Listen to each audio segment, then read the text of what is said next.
అనంతమైన ఆత్మస్వరూపులకు నా హృదయపూర్వకమైన ఆత్మ ప్రణామాలు మాస్టర్స్. దీనికి ముందు క్లాస్లో మనము జనక మహారాజు గారు ఏ విధంగా కర్మ సిద్ధాంతాన్ని అర్థం చేసుకుని ఒక ఋషిలాగా వారి జీవితాన్ని జీవించి వెళ్ళారు, అలాగే సమస్త మానవాళికి ఏ విధంగా కర్మలను అనుసరించాలి అని తెలియజేశారు. బాధలో ఉన్నవారు కేవలం బాధ గురించి మాత్రమే కాకుండా బాధ తర్వాత వచ్చే ఆ ఆనందం కోసము ఎలా కర్మలను మన జీవితంలోకి ఆహ్వానించాలి, ఈ విషయాలన్నింటి గురించి వారు నేర్పించిన విధానాన్ని మనం దీనికి ముందు క్లాస్లో తెలుసుకున్నాం. అయితే ఈరోజు ఒక అద్భుతమైన మహాయోగి వారి యొక్క ప్రస్తుత జీవితంలో చేసిన కర్మలన్నింటినీ కాకుండా గతంలో వారు చేసుకున్న కర్మలను కూడా ఏ విధంగా వారు దగ్ధం చేసుకున్నారు అన్న విషయం గురించి మనం తెలుసుకుందాము. అయితే కర్మలను మనము మన జీవితంలో ఎన్నో మార్గాల ద్వారా దాటవచ్చు.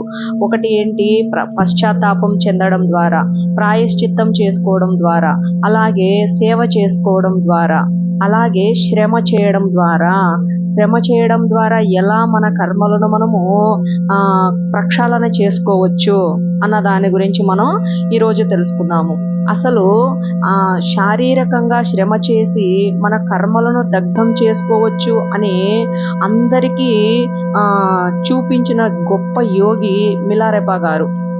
అయితే ఈ మిలారెపా గారు వారి జీవితంలో కర్మ సిద్ధాంతాన్ని ఏ విధంగా పాటించారు, అలా ఆయన పాటించి అందరికీ ఏం తెలియచేశారు అన్న దాని గురించి మనం ఈరోజు చూద్దాము. అయితే మిలారెపా గారు వీరి యొక్క పూర్వీకులు క్షుద్రోపాసన చేసేవారు, అంటే క్షుద్ర పూజలు చేసేవారు అన్నమాట. అలా వీళ్లకు అనంతమైన ఆస్తిపాస్తులు వస్తాయి. అలా ఒకానొక సందర్భంలో ఈ మిలారెపా గారికి ఒక చెల్లెలు ఉంటుంది. తల్లి, తండ్రి, మిలారెపా గారు, వాళ్ళ చెల్లెలు చాలా ఆనందంగా ఉంటారు. సడన్ గా వాళ్ళ తండ్రి గారు శరీరాన్ని వదిలిపెట్టేయడం వల్ల ఆస్తుపాస్తులన్నీ వీళ్ళ యొక్క దాయాదుల చేతికి, అంటే పిన్ని బాబాయిల చేతికి వెళ్తాయి. అయితే మిలారెపా గారు వాళ్ళ చెల్లెలు చిన్న వయసులో ఉండడం వల్ల వీరేం చేస్తారు, బాధ్యత మొత్తాన్ని వాళ్ళ పిన్ని బాబాయ్ చేతికి అప్పగిస్తే ఆస్తులు తీసుకుని వాళ్ళు వీళ్ళని మోసం చేస్తారన్నమాట. అప్పుడు మిలారెపా గారి తల్లి ఏం చేస్తుంది, వీళ్ళు మనల్ని ఇంతగా మోసం చేశారు కాబట్టి నువ్వేం చేస్తావంటే వెళ్ళి క్షుద్ర విద్యలు నేర్చుకొని ఎలాగైనా వీళ్ళ మీద పగ తీర్చుకో అంటే, వీళ్ళు ఆస్తులను తీసుకోవడం మాత్రమే కాకుండా వీళ్ళని చాలా దారుణంగా హింసించేవారు అన్నమాట. ఆ బాధలను తట్టుకోలేక వాళ్ళ తల్లి అటువంటి నిర్ణయం తీసుకుంటుంది. తల్లి ఆజ్ఞ మేరకు మిలారెపా గారు వెళ్ళి క్షుద్ర విద్యలు నేర్చుకొని వడగళ్లవాన సృష్టించడం నేర్చుకొని వస్తారు. అలా వచ్చిన తర్వాత వాళ్ళ పిన్ని బాబాయి వాళ్ళు ఎక్కడ ఉన్నారో ఆ ప్రదేశంలో ఆ వడగళ్లవాన కురిపించేసరికి ఈ మిలారెపా గారు నేర్చుకున్న క్షుద్ర విద్య వల్ల వడగళ్ల వాన వచ్చి చాలా మంది అక్కడ చనిపోతారన్నమాట. శరీరాలను వదిలిపెట్టేయడం ద్వారా వాళ్ళ తల్లి శాంతి పడుతుంది. ఆ వడగళ్ల వాన సృష్టించిన తర్వాత నుంచి మిలారెపా గారి హృదయము చాలా బాధతో బరువెక్కిపోతుంది. ఎక్కడ ఒక చోట నిల్చుకోలేకపోతాడు, స్థిరంగా ఒక చోట ఉండలేకపోతాడు. ఏ ఆలోచన కూడా ఆయన మనసులో ప్రశాంతంగా ఉండదు. ఆయన లోపల ఏదో ఒకటి దహించేస్తూ ఉంటుంది ఆయన్ను. ఆ బాధ ఏంటి తెలుసుకోవడం కోసం ఎంతో మంది గురువులను అన్వేషిస్తారు. ఎక్కడికి వెళ్ళినా ఆయనకి శాంతి దొరకదు. అప్పుడు ఆయన ఒక గురువు దగ్గరికి వెళ్తాడు. ఆయన నరోపా గారి యొక్క శిష్యుడు మార్పా గారి దగ్గరికి వెళ్ళిన తర్వాత ఆయన మిలారెపా గారిని చూడగానే ఆయన యొక్క అన్ని జన్మలు ఈయనకు అర్థమైపోతాయి మార్పా గారికి. అప్పుడు మార్పా గారికి విషయం అర్థమవుతుంది, ఎలాగైనా సరే ఇతడిని నేను ఒక మంచి యోగిగా తీర్చిదిద్దాలి అని మిలారెపా గారిని చూసిన మొదటి క్షణంలోనే ఈయన మనసులో ఆలోచన వచ్చేస్తుంది అనమాట. అప్పుడు మార్పా గారు మిలారెపా గారిని ఎంతగా సానపడతారు అంటే, సరే ఈయన మిలారెపా గారు వెళ్ళిన తర్వాత మార్పా గారు అన్ని విషయాలు అడిగి తెలుసుకున్న తర్వాత ఇంత ఘోరమైన పాపాలు చేసావా నువ్వు అని మిలారెపా గారిని తిడతారు మార్పా గారు. గురువు శిష్యుని తిడతాడనమాట. తిట్టి నీకు ఈ జన్మలోనే కాదు ఏ జన్మలో కూడా ముక్తి దొరకదు అని చెప్పి చాలా నిరాశపడే మాటలు మాట్లాడతాడు. అంటే మార్పా గారు ఆయన్ని పరీక్షిస్తున్నాడు, నా మాటలకు నా చేతలకి ఇతను నిలబడగలుగుతాడా లేదా, ఒకవేళ నిలబడగలిగాడు అంటే మాత్రం ఇతనికి ఈ జన్మలో ముక్తి తథ్యము అని ఆయనను ఆయన తెలుసుకోవడం కోసం అన్నమాట. ఈ మాటలన్నీ విన్న మిలారెపా గారు అన్ని గురువు తిట్టిన తిట్లన్నీ వింటాడు. ఎందుకంటే ఇవన్నీ నేను చేసిన కర్మలే, ఈ కర్మలను నేను దాటగలనా లేదా, వీటిల్ని నేను మోయలేకపోతున్నాను, ఈ పాప కర్మల యొక్క భారాన్ని నేను మోయలేకపోతున్నాను, అందుకే నేను గురువుని అన్వేషించాను, వీటిలో నుంచి నేను బయటపడాలి అని ఆయనకు తపన కలుగుతుంది. అప్పుడు మార్పా గారు ఈయనకు మొదలు పెడతాడన్నమాట, శిక్షణ మొదలు పెడతాడు. ఏం చేస్తారు అంటే ఎప్పుడు చూసినా మార్పా గారు మిలారెపా గారిని ఓ మంత్రగాడ అని సంబోధించేవాడు అన్నమాట. అలా మిలారెపా గారిని పిలిచి, ఇదిగో ఇక్కడ ఒక ప్లేస్ చూపిస్తారు, ఆ ప్లేస్లో 3 అంతస్తుల భవనాన్ని కట్టాలి, నువ్వే రాయి తెచ్చుకోవాలి, నువ్వే మట్టి తెచ్చుకోవాలి, నువ్వే నీళ్లు తెచ్చుకోవాలి, నీకు ఒక్కరు కూడా సహాయం చెయ్యరు, అంత పని నువ్వు ఒక్కడవే చెయ్యాలి, 3 అంతస్తుల భవనం కట్టాలని చెప్తాడు. అప్పుడు మిలారెపా గారు పెద్ద పెద్ద బండరాళ్ళు వీపు మీద మోసుకొచ్చుకొని ఇల్లు కట్టడం మొదలు పెడతాడు. అలా కట్టేసరికి ఒక ఫ్లోర్ కడతాడు. 2వ ఫ్లోర్ కట్టే సమయానికి మార్పా గారు వచ్చి లేదు ఇది ఇలా కాదు అని చెప్పి మళ్ళీ పడగొడతాడు. అయితే మళ్ళీ పడగొట్టిన తర్వాత మళ్ళీ 2వసారి కూడా పాపం అలాగే మోసుకొస్తూ ఉంటాడు. అయితే ఎంత కష్టం చేస్తారు మా మిలారెపా గారంటే, ఆ బండరాళ్లను వీపు మీద మోసుకొని వచ్చి వీపు మొత్తము ఎర్రగా అయిపోయి కురుపులుగా అయిపోయి పుండ్లు పట్టిపోయి ఉంటుందన్నమాట. అప్పుడు మార్పా గారి యొక్క భార్య చూసి, ఆవిడ చాలా పాపం మిలారెపా గారి పట్ల చాలా దయతో ఉండేది. ఎందుకంటే కొంచెం పిల్లాడు కదా, ఇంత శ్రమ చేయలేకపోతున్నాడు అని. కానీ మార్పా గారికి తెలుసు, ఆయన యొక్క శరీరంలో అణువు పాపంతో నిండిపోయి ఉంది, దానిని ప్రక్షాళన చెయ్యాలి అన్న విషయము మార్పా గారికి తెలుసు అన్నమాట. అందుకని గురువు గారు ఆ మార్గాన్ని ఎంచుకుంటారు. కానీ మిలారెపా గారి యొక్క పరిస్థితిని చూసి మార్పా గారి యొక్క భార్య ఆయనకి ఏదో రకంగా సహాయం చేయాలనుకుంటుంది. 2వసారి మళ్ళీ కడతాడు పాపం. మళ్ళీ 2వసారి కట్టినప్పుడు మళ్ళీ 2వసారి 2 అంతస్తులు కడతాడు. లేదు ఇలా కాదు అని చెప్పి మళ్ళీ పడగొట్టేస్తాడు. అలా ఎన్నోసార్లు మార్పా గారు వస్తారు, మిలారెపా గారు కష్టపడి కట్టడము, మార్పా గారు వచ్చి దాన్ని పడగొట్టడము. అయితే అప్పటికే ఆయన శరీరం మొత్తము ఛిద్రమైపోయి ఉంటుందన్నమాట. అంటే పుండ్లు పట్టిపోయి ఆ పుండ్లు పగిలిపోయి అందులో నుంచి రక్తం కారిపోతూ ఒక చిన్న గడ్డిపోచ కూడా వీపు మీద పడలేనంతగా ఆయన శరీరం పుండు పట్టిపోయి ఉంటుంది. ఆ విషయము మార్పా గారి యొక్క భార్య మార్పా గారికి తెలియజేస్తుంది. పాపం ఆ పిల్లాడు బండలు మొయ్యలేకపోతున్నాడు, రక్తం కారిపోతుంది అతని వీపు నుంచి అని చెప్పగానే మార్పా గారు వచ్చి ఆయన వీపును ఒకసారి పరీక్షిస్తాడు. పరీక్షించి మరేం పర్వాలేదు, ఇంకొన్ని రాళ్ళు నువ్వు మొయ్యొచ్చు, వెళ్ళి ఈసారి అయితే మంచిగా ఇల్లు కట్టు అని చెప్తాడనమాట. అయితే మిలారెపా గారు ఈ యొక్క శ్రమను, ఈ బాధను తట్టుకోలేక ఏడుస్తూ ఉండేవాడు, బాధపడుతూ ఉండేవాడు. నేను ఉపదేశం కోసం వచ్చాను, నా కర్మల నుంచి బయటపడే మార్గం కోసం నేను ఇక్కడికి వచ్చాను. ఇక్కడికి వస్తే ఈయనేంద్ర అంటే నాతో బండలు మోయిపిస్తున్నాడు, రాళ్ళు మోయిపిస్తున్నాడు, ఇసుక మోయిపిస్తున్నాడు, మట్టి మోయిపిస్తున్నాడు, నీళ్లు మోయిపిస్తున్నాడు, బిల్డింగులు కట్టమంటున్నాడు. ఇంత పని నేను చేస్తూ ఉంటే మళ్ళీ వస్తున్నాడు, వాటిని పడగొడుతున్నాడు. ఏంది అసలు నా పరిస్థితి? ఒకవేళ నేను ఇట్లా శ్రమ చేస్తూ నా పాప కర్మలకు నేను ప్రక్షాళన చేసుకోకుండా చచ్చిపోతానేమో అని భయపడి ఒకరోజు రాత్రి గురువు గారి దగ్గరకు పరిగెత్తుకొని వెళ్తాడు. వెళ్ళి, గురుదేవా, నేను ఎంత శ్రమైనా చేస్తాను, ఒకవేళ నేను చేసిన పాపాలకు ప్రాయశ్చిత్తం పొందకుండా, పాపాల నుంచి ముక్తిని పొందకుండా నేను చనిపోయానంటే నా పరిస్థితి ఏంటి అని అడిగినప్పుడు మార్పా గారు మిలారెపా గారికి వాగ్దానం చేస్తారు, నీ ప్రాణానికి ఏం ముప్పు లేదు, నువ్వు ఎంత శ్రమ చేయగలుగుతావో అంత శ్రమ చెయ్యి అని చెప్తాడు అనమాట. అప్పుడు మిలారెపా గారు మళ్ళీ ఇల్లు కట్టడం మొదలు పెడతారు. ఆ పుండ్లు రక్తం కారిపోతూనే ఉంటుంది, శ్రమ చేస్తూనే ఉంటాడు, మళ్ళీ ఇంకొక ఇల్లు కడతాడు అనమాట. అలా మార్పా గారు మిలారెపా గారిని ఎంతగా శ్రమ పెట్టిస్తారు అంటే మామూలు మనుషులు ఎవ్వరు కూడా అంత శ్రమను తట్టుకోలేరు.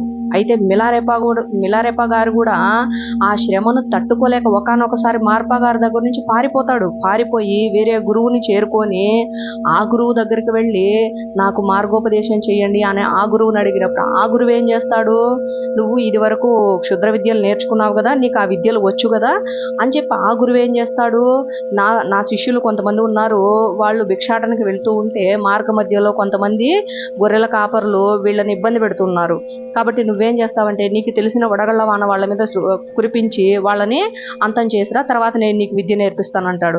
సరే గురువు చెప్పాడు కదా అని చెప్పేసి మళ్ళీ ఈయన ఏం చేస్తాడు, ఆ వడగళ్ళ వాన సృష్టించేసరికి అక్కడ ఉన్న గొర్రెల కాపర్లే కాదు, ఎన్నో పక్షులు, ఎన్నో జీవాలు, గొర్రెలు అన్నీ చనిపోతాయి అన్నమాట. అది చూసి ఇప్పటి వరకు ఈయనలో ఉన్న బాధ ఇంకా అధికమైపోతుందన్నమాట.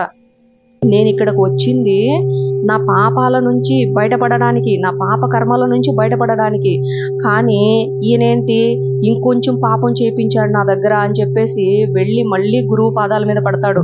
అప్పుడు ఆ గురువు ఏం చెప్తాడు అంటే, ఏం పర్వాలేదు, నేను మా శిష్యులను రక్షించమని చెప్పాను, నేను నీకు మార్గం చెప్తాను అని చెప్పేసి ఆయనకు ఒక సాధనా మార్గాన్ని నేర్పిస్తాడనమాట.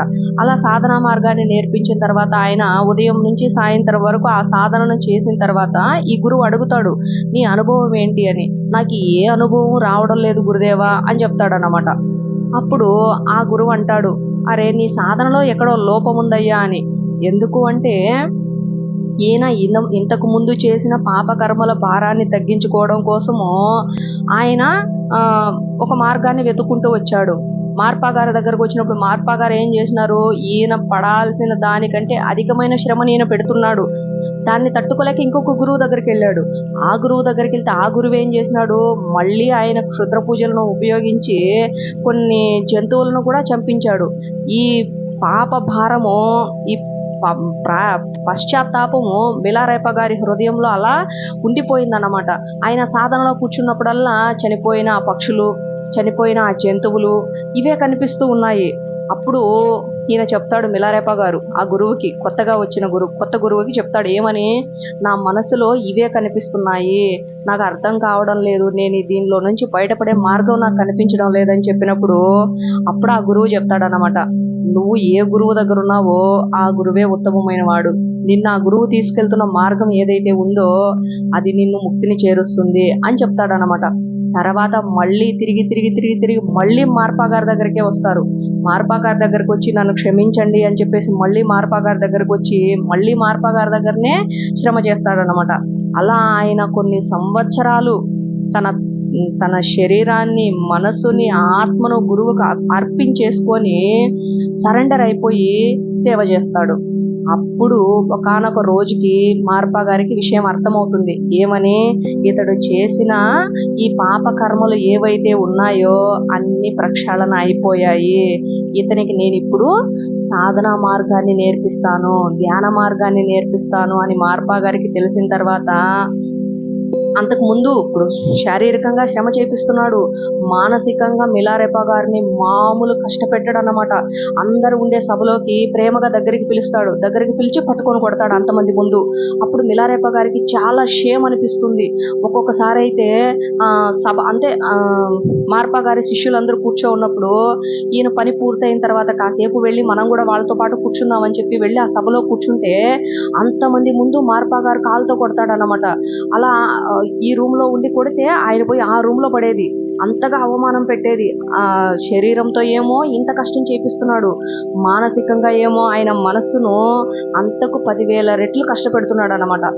అయితే ఈయన కష్టాలన్నీ కర్మలన్నీ తీరి చక్కగా ఈయన సాధనా మార్గంలోకి రావడానికి ఆయనకు సమయం వస్తుంది. అప్పుడు మార్పా గారు ఏం చేస్తారంటే మిలారేప గారిని పిలుచుకొని రమ్మని చెప్తాడు. అయితే మిలారేప గారు భయపడుతూ ఉంటారు, ఇది వరకు నన్ను ఇలాగే చాలాసార్లు పిలిచి తన్ని పంపించాడు, ఇప్పుడు కూడా అలాగే చేస్తాడేమో అని భయపడతాడనమాట. భయపడుతూ వెళ్ళినప్పుడు మార్పా గారి దగ్గరికి తీసుకొని మిలారేప గారిని కూర్చోబెట్టి ఆయన వచ్చిన రోజు నుంచి ఆయనలో పరివర్తన జరిగి ఆయనలో మార్పు వచ్చిన రోజు వరకు మొత్తం వివరించి చెప్తాడన్నమాట. నువ్వు చాలా పాపాలు చేసేసావయ్యా, చాలా కర్మలు నీ ఖాతాలో ఉన్నాయి, ఈ కర్మలన్నీ నువ్వు అనుభవించాలంటే కొన్ని 100,000 జన్మలు తీసుకోవాలి, కాబట్టి ఆ కర్మలన్నీ నీకు తీరేంత వరకు నీకు సాధనా మార్గం కానీ ధ్యాన మార్గం కానీ నీ సమక్షంలోకి రాదు. ఆ కర్మలన్నింటినీ దగ్ధం చేయాలంటే చెయ్యాల్సిన దానికంటే అధికమైన శ్రమ చేస్తే కానీ నీ జీవితంలో ఉన్న కర్మలు దగ్ధమవ్వవు. ఈ విషయాన్ని తెలుసుకున్న నేను నిన్నంతగా శ్రమ పెట్టాను. నీ శరీరాన్ని రక్తం రక్తం శరీరంలో ఉన్న రక్తం అంతా బయటొచ్చే విధంగా నిన్ను శ్రమ పెట్టాను. నీ ఆత్మ పూర్తిగా క్షోభించే విధంగా నేను నిన్ను బాధ పెట్టాను, అవమానపరిచాను. వీటి ద్వారా నువ్వు పడిన బాధలతో, నువ్వు పడిన కష్టాలతో, నువ్వు పడిన దుఃఖాలతో నీ కర్మలు ప్రక్షాళన అయ్యాయి. అందుకే నీకు ఈరోజు సాధనా మార్గం నీ కళ్ళ ముందుకు వచ్చింది. కాబట్టి ఈ రోజు నుంచి నువ్వు నా శిష్యుడివి. నేను నిన్ను నా శిష్యుడిగా చేసుకుంటున్నాను. నువ్వు వెళ్ళి అక్కడ ఒక గుహను నిర్మించుకో. ఆ గుహలో కూర్చొని నువ్వు 11 నెలల పాటు అలాగే సాధన చెయ్యి అని చెప్తాడనమాట. అప్పుడు మిలారేపా గారు ఆనందపడి వెళ్ళి ఆ గుహలో కూర్చొని సాధన చేస్తాడు. 11 నెలలు ఆ గుహను నిర్మించుకుంటారు. గుహను లోపలికి వెళ్ళిన తర్వాత బండరాయితో గుహను మూయిపిచ్చేసి అలాగే ఆ గుహలో కూర్చొని సాధన చేస్తారు. 11 నెలలు ఏకదాటిగా సాధన చేసి బయట వచ్చిన మిలారేపా గారు ఎంత స్వచ్ఛంగా బయట వస్తారంటే, ఆయన జీవితంలో ఎంతో మందిని చంపిన పాపం ఉంది, పక్షులను చంపిన పాపం ఉంది, జీవులను చంపిన పాపం ఉంది, మనుషులను చంపిన పాపం ఉంది, గత జన్మల్లో ఉన్న పాపకర్మలు అన్నీ ఉన్నాయి. వాటన్నింటినీ చెయ్యాల్సిన దానికంటే అధికమైన శ్రమ చేసి వాటిల్ని ప్రక్షాళన చేసుకున్న తర్వాత ఆయనకు జ్ఞానాన్ని తెలుసుకోవడానికి ఒక మార్గం చూపించాడు గురువు. ఆ మార్గంలోకి వెళ్ళిన తర్వాత ఈయన పశ్చాత్తాపంతో జ్ఞానాన్ని నేర్చుకొని ఆయన కర్మలన్నింటినీ దగ్ధం చేసుకొని విపరీతమైన ధ్యాన సాధనలు చేస్తూ ఈయన కూడా ఒక గురువుగా ఎదిగిపోయాడు. కొన్ని వేల మందిని, కోట్ల మందిని శిష్యులను చేసుకొని గురుస్థానంలో కూర్చున్నాడు. ఆయన పేరు తెచ్చుకోవడమే కాకుండా ఆయన గురువులకు కూడా పేరు తెచ్చిపెట్టి ఒక గొప్ప యోగిగా నిలిచిపోయాడు మిలారేపా గారు. అటువంటి మిలారేపా గారి జీవితాన్ని మనం తెలుసుకుంటున్నాము అంటే, మన జీవితంలో కష్టాల గుండా వెళ్తున్నప్పుడు, ఇబ్బందుల గుండా వెళ్తున్నప్పుడు, అవమానాల గుండా వెళ్తున్నప్పుడు ఒక్కసారి మనం మిలారేపా గారిని గుర్తు తెచ్చుకోవాలి. ఎన్ని పాపాలు చేశారు, ఎంతమంది మనుషులను సంహరించాడు, ఎన్ని జీవులు చనిపోవడానికి కారణమయ్యారు. ఆయన జీవితంలో ఉన్న పాపకర్మ ఏదైతే ఉందో ఆయన్ని స్థిరంగా ఒక చోట కూర్చోనివ్వలేదు, నిల్చోనివ్వలేదు. ఆయన ఏ పని చేస్తున్నా ఆయన మనసు ఆ పని మీదకి లగ్నం కావడం లేదు. అంతగా దహించేసింది ఆయన పాపకర్మ. ఆయన చేసిన శ్రమ వల్ల, ఆయన పడిన దుఃఖం వల్ల, ఆయన పడిన బాధ వల్ల ఈ పాపకర్మలు అన్నీ ఒక్కొక్కటిగా ప్రక్షాళన అవుతూ వచ్చాయి. అలా ఆయన చిట్ట చివరకు ఒక యోగిగా నిలుచుకున్నారు.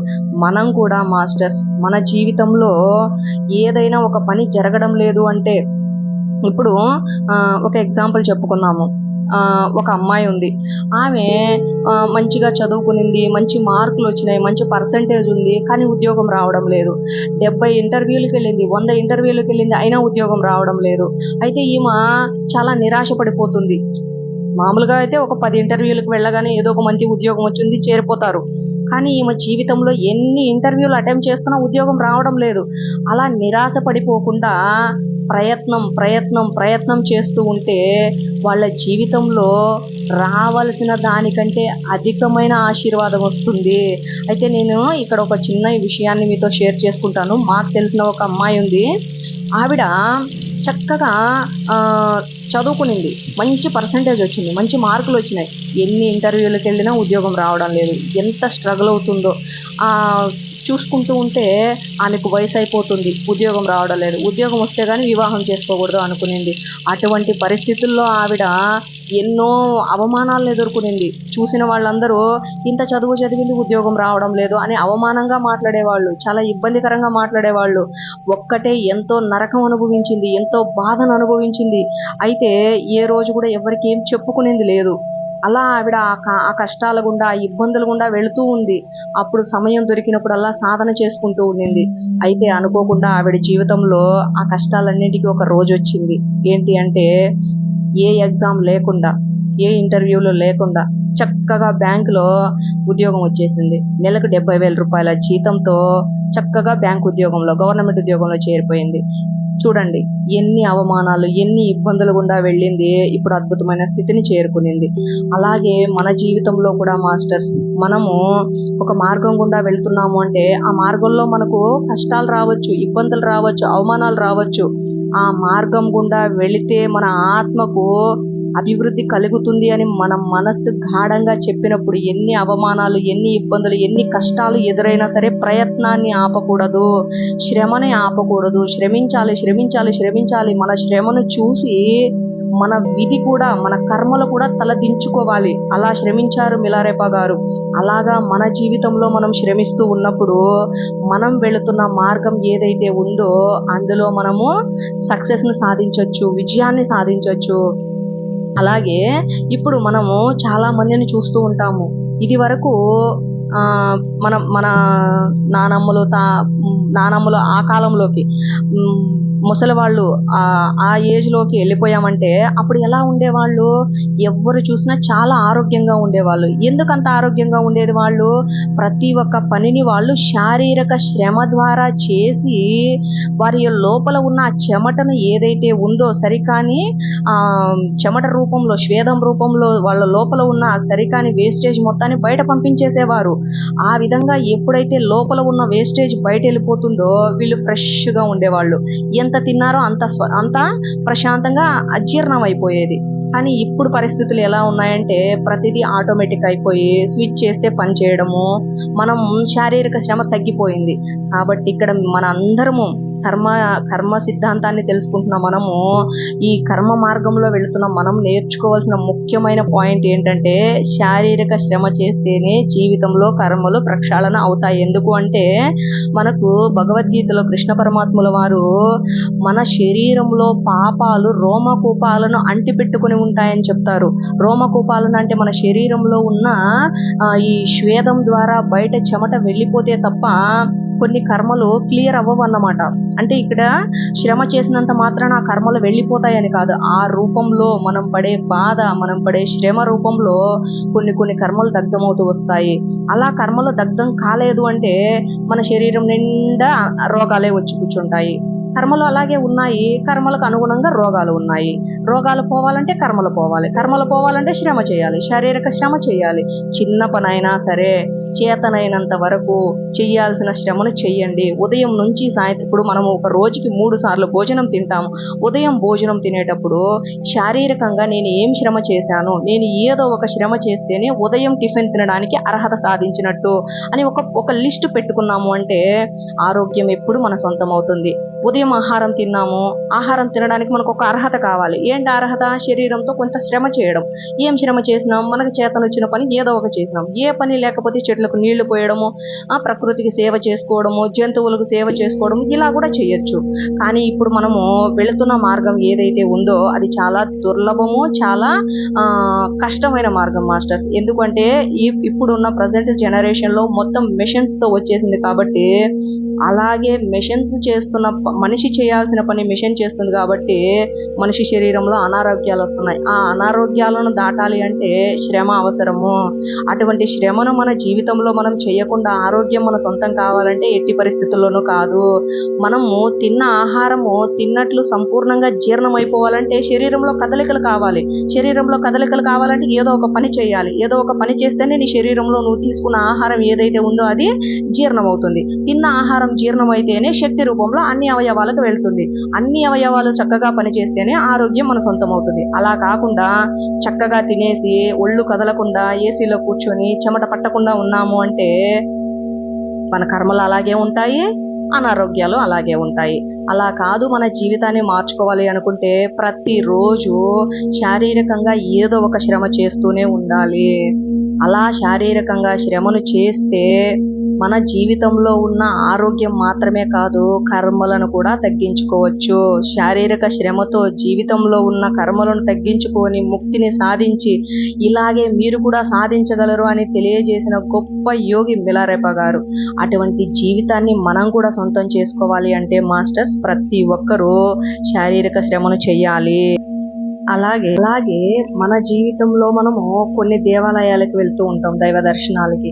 అలా దైవ దర్శనాలకి వెళ్ళినప్పుడు మనకు తెలియకుండానే చాలామంది గమనించరు. మనకు తెలియకుండానే మనము శారీరకంగా శ్రమ చేస్తూ ఉంటాము. క్యూ లైన్లో నిల్చుకోవడం ద్వారా కొంత శ్రమ అనుభవిస్తూ ఉంటాము. అలాగే దైవాన్ని దర్శించుకోవడం కోసము కొంతసేపు నిరీక్షిస్తూ ఉంటాము. ఇలా ఆ శ్రమ తర్వాత కానీ మనకు ఆ దైవ దర్శనం జరగదు. ఇప్పుడు తిరుమల వెంకటేశ్వర స్వామిని తీసుకోండి. వెంకటేశ్వర స్వామిని మనం దర్శనం చేసుకోవాలి అంటే ఆ క్యూ లైన్లో నిల్చుకోవడం ద్వారా ఎంత కష్టాన్ని, శారీరకంగా ఎంత శ్రమను అనుభవిస్తాము అంటే ఆ శ్రమ రూపంలో ఆ దైవాన్ని మనం దర్శనం చేసుకోవడానికి మనకు దైవానికి అడ్డుగా వస్తున్న కర్మలు ఏవైతే ఉన్నాయో అవి ప్రక్షాళన అయిన తర్వాత మాత్రమే మనం ఆ దైవాన్ని దర్శించుకోగలుగుతాము.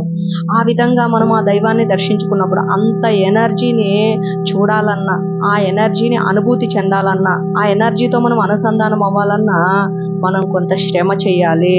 ఆ శ్రమ రూపంలో మనల్ని క్యూ లైన్లో నిలబెడతారు, కంపార్ట్మెంట్లో నిలబెడతారు. కొంతమంది అయితే తిరుమల కొండకు నడిచి వెళ్తారు. అలా వెళ్ళడం ద్వారా వాళ్లకు ఒక ప్రయోజనం చేకూరుతుంది వాళ్ళకి తెలియకుండానే. అలా శారీరకంగా శ్రమ చేయడం ద్వారా వాళ్ళ జీవితంలో అప్పటి వరకు మోస్తున్న పాపాల భారం ఏదైతే ఉందో ఆ పాపాల భారం కొంచెం కొంచెంగా ప్రక్షాళన అవుతుంది.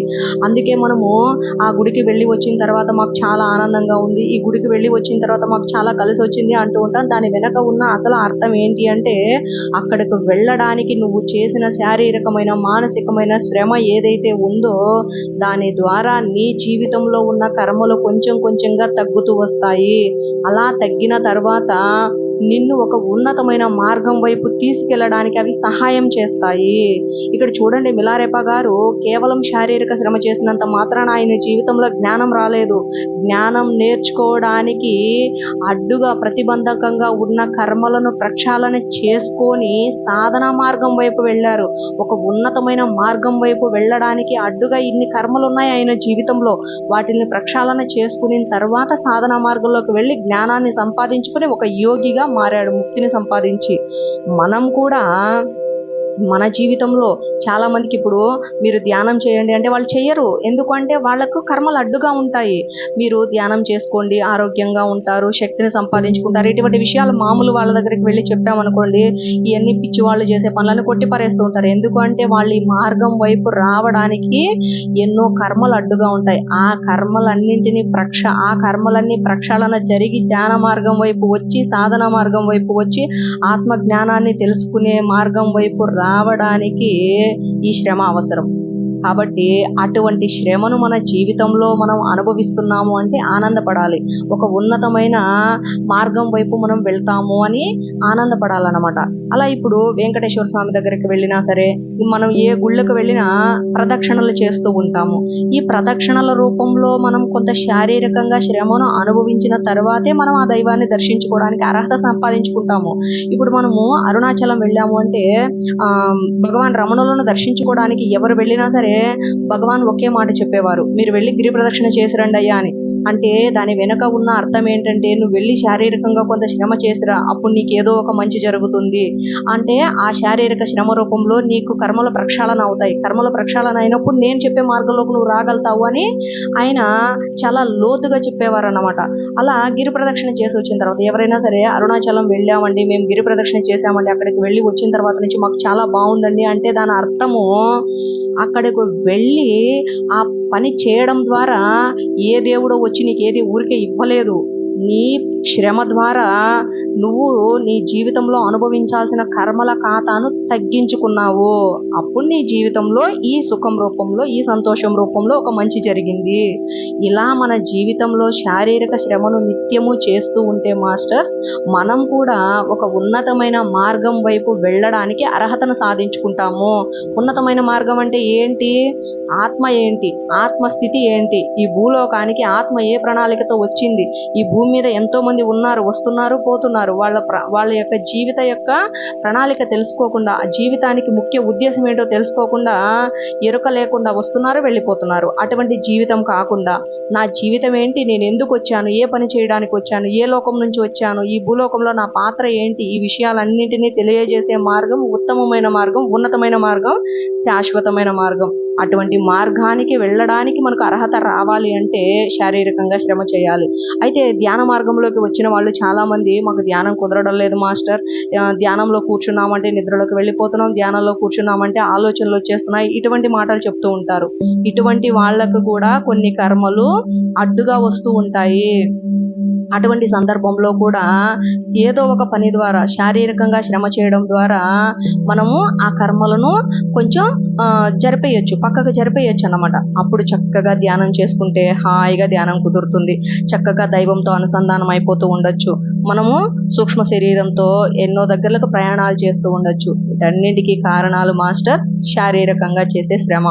మనము శరీరంతో చేసే శ్రమలు ఏవైతే ఉన్నాయో అవి మన జీవితంలో ఉన్న కర్మలను ప్రక్షాళన చేసుకోవడానికి, మనం ఒక ఉన్నతమైన మార్గం వైపు వెళ్ళడానికి, అలాగే ఒక అద్భుతమైన శక్తితో, ఒక ఆస్ట్రల్గా ఉన్న మాస్టర్స్తో, సుప్రీం సోల్స్తో, దైవాలతో అనుసంధానం అవ్వడానికి ఈ కర్మలు అడ్డుగా ఉంటే వాటిని మనం శరీరంతో చేసే శ్రమ ద్వారా, శరీరంతో చేసే కర్మల ద్వారా దూరం చేసుకోవచ్చు.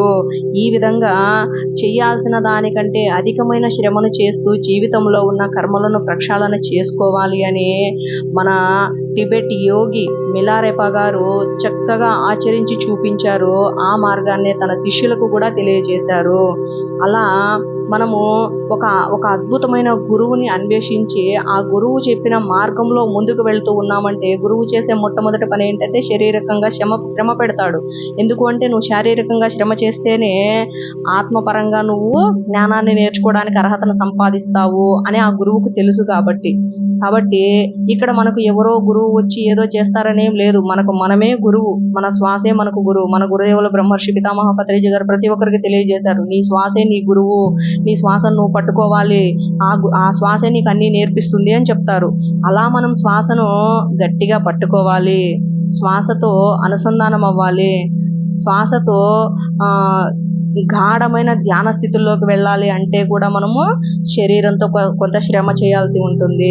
అటువంటి శ్రమను చేస్తూ జీవితంలో ఉన్న ఈ కర్మలను కొంచెం కొంచెంగా ప్రక్షాళన చేసుకుంటూ జ్ఞానం వైపు వెళ్ళి ఆ జ్ఞానాన్ని నేర్చుకుని జీవితంలో వచ్చే అన్ని కర్మలను దూరం చేసుకొని ముక్తిని సాధించి ఆత్మకు మోక్షాన్ని కలిగించుకుంటూ ఉన్నాం మాస్టర్స్.